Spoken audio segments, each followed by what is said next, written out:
Hello, good morning, जोहर। मैं संजय, आप सभी का न्यूज झारखंड में स्वागत है। चलिए शुरुआत करते हैं आज की झारखंड की बड़ी खबरों के साथ। पहली बड़ी खबर की बात करें तो झारखंड में कोरोना विस्फोट, 693 नए संक्रमित मिले हैं। राज्य में संक्रमितों के डराने वाले आंकड़े। झारखंड में कोरोना संक्रमण की रफ्तार रुकने का नाम नहीं ले रहा है, तो रांची राज्य में सबसे हॉटस्पॉट जिले के रूप में उभर रहा है। आज मिले 693 संक्रमितों में से आधे से अधिक 351 नए संक्रमित रांची में ही मिले हैं। आज 122 संक्रमित ठीक हुए हैं। कोरोना के एक्टिव केस की संख्या अब बढ़कर 2825 हो गई है। झारखंड में 58,81,206 लोगों की कोरोना जांच अब तक हो चुकी है, जिसमें से 1,24,201 संक्रमित मिल चुके हैं। आज 122 संक्रमित के ठीक होने के बाद कोरोना को परास्त करने वालों की संख्या बढ़कर 1,20,663 पर पहुंच गई है। अब तक 1,113 लोगों की जान जा चुकी है। अगली बड़ी खबर की बात करें तो 11वीं नेशनल जूनियर महिला हॉकी चैंपियनशिप स्थगित। चंडीगढ़ और झारखंड की टीम में 11 खिलाड़ी मिले कोरोना पॉजिटिव। सभी को सिमडेगा के कोविड केयर हॉस्पिटल में किया गया है शिफ्ट। बढ़ते कोरोना के मामलों को देखते हुए 11वीं नेशनल जूनियर महिला हॉकी चैंपियनशिप को स्थगित करना पड़ा है। चैंपियनशिप में हिस्सा लेने के लिए सिमडेगा पहुंची चंडीगढ़ और झारखंड की टीम में 11 खिलाड़ी कोरोना पॉजिटिव मिले हैं। एक कोच भी कोरोना से संक्रमित पाया गया है। इसके बाद बुधवार को सभी को कोविड केयर हॉस्पिटल में शिफ्ट कर दिया गया है। बताते चले कि 11वीं जूनियर महिला हॉकी चैंपियनशिप का आयोजन सिमडेगा में 3 से 12 अप्रैल तक होना था। चैंपियनशिप में कुल 27 टीमों को हिस्सा लेना था। फिलहाल चंडीगढ़ की टीम ही सिमडेगा पहुंची थी। अगली बड़ी खबर की बात करें तो सीबीएसई ने छात्रों को दी बड़ी राहत। यदि कोरोना की जांच पॉजिटिव आई तो मिलेगी राहत। इस वक्त कोरोना का संक्रमण तेजी से फैल रहा है। इसी बीच केंद्रीय माध्यमिक शिक्षा बोर्ड यानी सीबीएसई ने बोर्ड परीक्षा को लेकर बड़ी घोषणा की है। जिन छात्रों का कोरोना टेस्ट पॉजिटिव आया है उन्हें सीबीएसई ने राहत देने का काम किया है। सीबीएसई ने कहा है कि जिन छात्रों की कोरोना जांच पॉजिटिव आई है उन्हें चिंता करने की जरूरत नहीं है। ऐसे छात्रों को टेस्ट रिपोर्ट दिखानी होगी, जिसके बाद उन्हें राहत दी जाएगी। सीबीएसई ने बयान जारी कर कहा है कि जिन छात्रों को कोरोना जांच पॉजिटिव आई है उन्हें प्रैक्टिकल परीक्षा को लेकर चिंता करने की जरूरत नहीं है। ऐसे छात्रों के लिए परीक्षा स्थगित कर दी जाएगी या अप्रैल में परीक्षा लेने का काम किया जाएगा, या नहीं तो फिर लिखित परीक्षा के बाद ऐसे छात्रों के लिए प्रैक्टिकल परीक्षा का आयोजन किया जाएगा।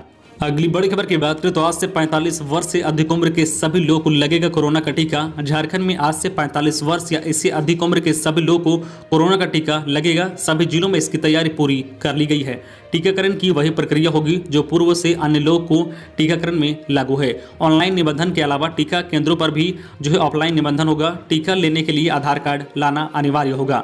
भारत सरकार ने 45 वर्ष से अधिक उम्र के लोगों के लिए टीका लेने के लिए 1 जनवरी 2021 को बेस तथा 1 जनवरी 1977 को कट ऑफ डेट तय किया है। अर्थात जिनका जन्म 1 जनवरी 1977 से पहले हुआ है वो टीका ले सकते हैं। अगली बड़ी खबर की बात करें तो रसोई गैस सिलेंडर 10 रुपये सस्ता हुआ। अंतर्राष्ट्रीय बाजार में कच्चे तेल की कीमतों में गिरावट के रुझान को देखते हुए सार्वजनिक क्षेत्र की तेल कंपनियों ने रसोई गैस सिलेंडर के मूल्य में 10 रुपये प्रति सिलेंडर की कटौती का ऐलान किया है। 1 अप्रैल से राजधानी दिल्ली में घरेलू सिलेंडर की कीमत 809 रुपये होगी। इंडियन ऑयल ने यह कटौती ऐसे वक्त की है जब पश्चिम बंगाल और असम में गुरुवार को दूसरे चरण का मतदान होना है। अगली बड़ी खबर की बात करें तो झारखंड के एकलव्य स्कूलों में 208 शिक्षक होंगे बहाल। झारखंड के 8 समेत देश भर के एकलव्य विद्यालयों में प्रिंसिपल, वाइस प्रिंसिपल और शिक्षकों की नियुक्ति के लिए विज्ञापन जारी कर दिया गया है। झारखंड में 8 स्कूलों में 8 प्रिंसिपल और vice principal, 132 post graduate teacher और 60 ट्रेड ग्रेजुएट टीचर नियुक्त होंगे। इसके लिए 30 अप्रैल तक आवेदन मांगे गए हैं। आवेदन के बाद अभ्यर्थियों का कंप्यूटर बेस्ड टेस्ट लिया जाएगा। परीक्षा के बाद इंटरव्यू के आधार पर अंतिम रूप से चयनित किया जाएगा। जो अभ्यर्थी जिस राज्य के निवासी होंगे वह उसी राज्य के खाली पदों के लिए आवेदन कर सकेंगे। अभ्यर्थी 30 अप्रैल तक आवेदन और फीस का भुगतान कर सकेंगे। अगली बड़ी खबर की बात करें तो झारखंड होमगार्ड के जवान आज निकालेंगे मशाल जुलूस। झारखंड होमगार्ड वेलफेयर एसोसिएशन के बैनर तले होमगार्ड जवानों का कल 24वें दिन बुधवार को भी धरना जारी रहा। मौके पर प्रदेश सचिव कामेश्वर पंडित ने कहा कि आज धरना का 24वें दिन है, लेकिन सरकार के स्तर से होमगार्ड जवानों की मांग पर किसी भी प्रकार का पहल नहीं किया गया है। पंडित धरना स्थल पर प्रेस कॉन्फ्रेंसिंग में बोल रहे थे। सरकार का कोई व्यक्ति होमगार्ड जवानों का सूद लेने तक धरना स्थल पर नहीं आया है।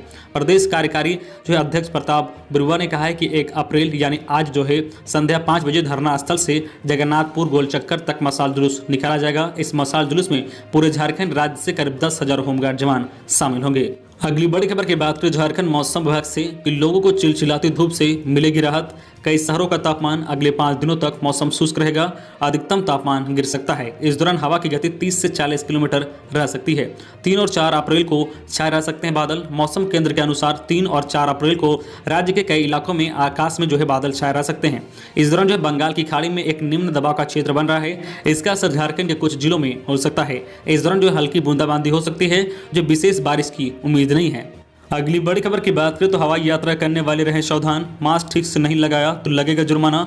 डीजीसीए ने कहा है कि जो यात्री यात्रा के दौरान व एयरपोर्ट परिसर में सही से मास्क नहीं लगाएंगे और सामाजिक दूरी का पालन नहीं करेंगे, उन पर पुलिस अधिकारियों की मदद से मौके पर ही जुर्माना लगाया जाएगा। साथ ही दंडात्मक कार्रवाई भी की जा सकती है। अगली बड़ी खबर की बात करें तो बढ़ते संक्रमण के साथ शहर में फिर कंटेनमेंट जोन बनाना शुरू।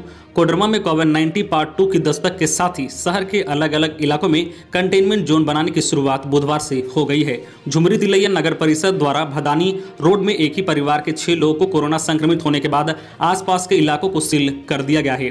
संक्रमित परिजनों के कुछ रिश्तेदार कोलकाता से झुमरी तिलैया पहुंचे थे। इसके बाद वे घर में ही रह रहे थे। देर शाम नगर परिषद द्वारा घर के आसपास दोनों ओर बैरिकेडिंग कर आसपास की दुकानों को 14 दिन के लिए सील कर दिया गया है।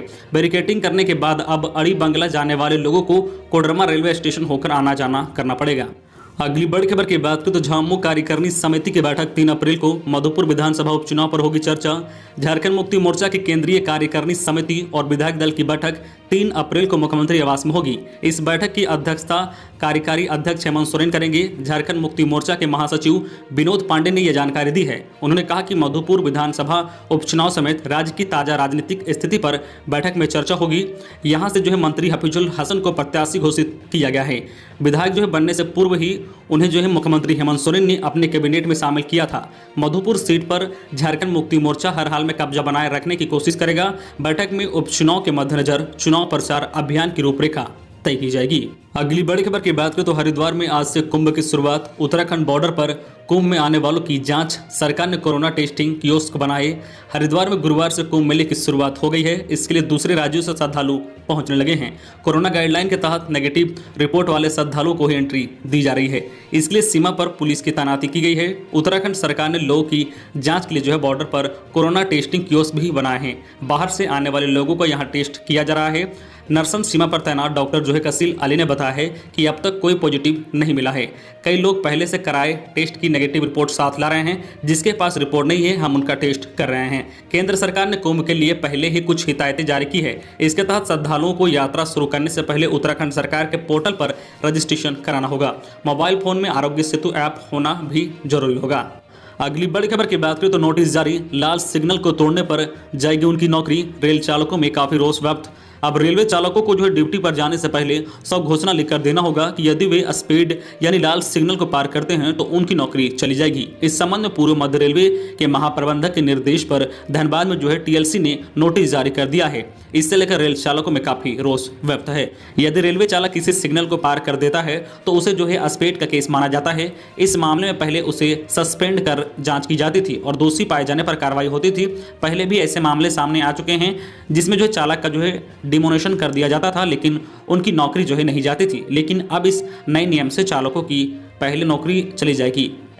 तो ये थी आज की झारखंड के टॉप बड़ी खबरें। इसी तरह झारखंड की हर छोटी बड़ी खबर देखने के लिए आप हमारे चैनल न्यूज झारखंड चैनल को सब्सक्राइब करके बेल आइकन प्रेस कर दीजिए, जिससे आपको झारखंड की हर छोटी बड़ी खबर का अपडेट आप तक पहुंचता रहे। तो आज के लिए बस इतना ही। हमें दीजिए इजाजत, फिर मिलते हैं नेक्स्ट न्यूज में।